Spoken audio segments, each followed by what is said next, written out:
O Venerable One, at last I departed from the village of Kokilakama. The villagers followed me for about half a yojana before turning back. Nearly every face was stained with tears, sad to see me go. In truth, I was no relative of theirs, yet everyone in the village respected me with sincere hearts. They did not want me to leave. They wished for me to stay with them for the rest of my life. But I could not stay with them forever, for my duty is to wander the wide world, like a small bird flying in the sky, like a fish swimming in the ocean. The freedom to travel is my greatest desire. Courage and fearlessness in the face of death are my vehicles. Goodness is the armor I have always worn for protection. It is because of this goodness that those who come to know me grow to love me, feel happy when I am near, and feel sorrow when I depart. Where is goodness? Goodness is within each of us. Evil, too, is within each of us. Everyone has an equal measure of both. Why, then, is one person good and another evil? It is because the good person is wise. He puts away his evil and brings out only his goodness to use, showing only his goodness to others. He thinks well of others, speaks well to others, and does good to others. And so, people love him. The evil person is foolish. He puts away his goodness and brings out only his wickedness to use, showing only his evil to others. He thinks ill of others, speaks ill to others, and does ill to others. And so, people hate him, and he becomes a blight on society. O Venerable One, every person wants to be loved, to be admired and liked by others. They try to make others love and admire them in various ways. Some use wealth as a lure. Some use power to compel. Some use incantations and magic. And some pray to the gods to sway hearts. But none of these methods are truly successful, for they are external. The love born from such methods is superficial, unstable, and not lasting. The best method is goodness. Think well of them, speak well to them, and do good to them, and they will love and respect you deeply and enduringly. I have used this goodness as my protection and have been met with safety throughout my long travels. O Venerable One, after leaving the people of Kokilakama, I still thought of them, all because of their goodness. Even so, I tried to force my heart to forget them, because attachment, whether to people or to things, makes the mind sorrowful, weary, and unwell. In the end, the name Kokilakama slowly faded from my memory. I continued my journey in complete freedom, heading towards the great city of Rajagaha, the famed capital of the Magadha kingdom. Along the way, I met many kinds of people. I would stop to converse with them, explain the Buddha's teachings, and inspire them to delight in right practice, and then I would move on. One afternoon, at the beginning of the hot season, I was hurrying to reach a village before nightfall. The heat was unbearable. The sun blazed as if 3 more suns had joined it in the sky. Even the wind that blew was filled with dust. The heat of the sun and my thirst made me feel utterly exhausted, so I stopped to rest in the shade of a tree by the road. Not long after sitting down, I drifted off to sleep from weariness. When I awoke, it was already late in the evening.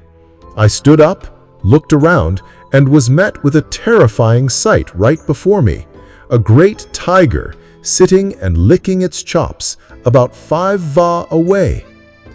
O Venerable One, I cannot quite describe how I felt at that moment, but what is certain is that I was frozen with fear. I had not a single weapon with me. It was too late to run. I thought my final moment had come. My long journey was to end here in the mouth of a tiger. The great beast sat licking its lips, staring at me with hunger. Seeing no other way to save myself, I resorted to the method that the noble ones have practiced through the ages. I tried to summon all my strength back into my heart, focused my mind, and made a silent resolution. I have renounced the lay life to ordain in the Buddha's dispensation, dedicating myself to the Supreme Teacher. I have given up everything, including this body and life. If, in a past life, I created a karmic debt with this tiger, may it break my neck and devour me for its meal. I willingly offer my life to repay this old debt. But if we have no karmic connection from a past life, may this tiger go its own way, and I shall continue on my own. O Venerable One, the moment I finished my resolution, the great tiger leapt into the forest and vanished as if by a miracle. I let out a long breath of relief, as if a great mountain had been lifted from me. In that moment, I felt as if I had died and been born anew. Grabbing my alms bowl and umbrella tent, I hurried on without single glance back. This was the first time I had faced a wild beast and escaped so miraculously. In time, however, such encounters with danger would become commonplace for me. By the time I reached a village, it was very late at night. Exhausted, I decided to stay the night there. A small mud hut stood by the road on my right, with light streaming from its open door. I went straight to the hut to ask for some water to quench my thirst, intending to find a place to rest outside the village afterward. The owner of the hut was a middle-aged man, sturdily built, who welcomed me with great humility. "Please, venerable sir, come inside and rest. I am happy to welcome you with what little I have. Please, sit on that stool. I will go and prepare something to welcome you." With that, he disappeared toward the back of the hut and returned with a tray of food. "Please, sir, eat as you wish," he said, placing the tray before me. "I have not had the chance to welcome a monk or Brahmin for a long time. It is my great fortune that you have stopped at my hut." "Thank you very much, layman, but you may not understand the custom of a monk. A monk does not consume food at the wrong time, that is, from noon onward. As a monk, I cannot accept your food to honor your faith." The man looked at me with displeasure and said, "But you are tired and very hungry. I think there would be no harm in you eating."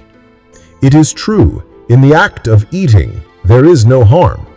The harm lies in my violating the monastic discipline laid down by the Supreme Teacher." "You are a bit too strict with the rules," the owner said with a smile. "Being too strict only makes things difficult for yourself, sir. I think in a time of need like this, you should bend the rules a little." "Listen, layman, there are two kinds of people in this world. One kind bends the rules to suit themselves, holding themselves as more important than the discipline. When they want to do something, they do it without regard for the rules. If they were to do so, all would be destroyed. But fortunately, there are few people of this kind. If there were many, the laws of the land would be destroyed. The country would become lawless, and turmoil would arise everywhere. The other kind brings himself to the rules, holding the discipline as more important than himself. Before they act or speak, they consider carefully whether it would conflict with any rule. If they see that it does, they will absolutely not do it, no matter how much hardship they must endure. These are the builders, the preservers of society's order. Any society with many people of this type will always be peaceful and happy. Listen, layman, I am of this latter kind. To eat food at the wrong time is to violate the discipline of the Supreme Teacher. Therefore, I cannot do it.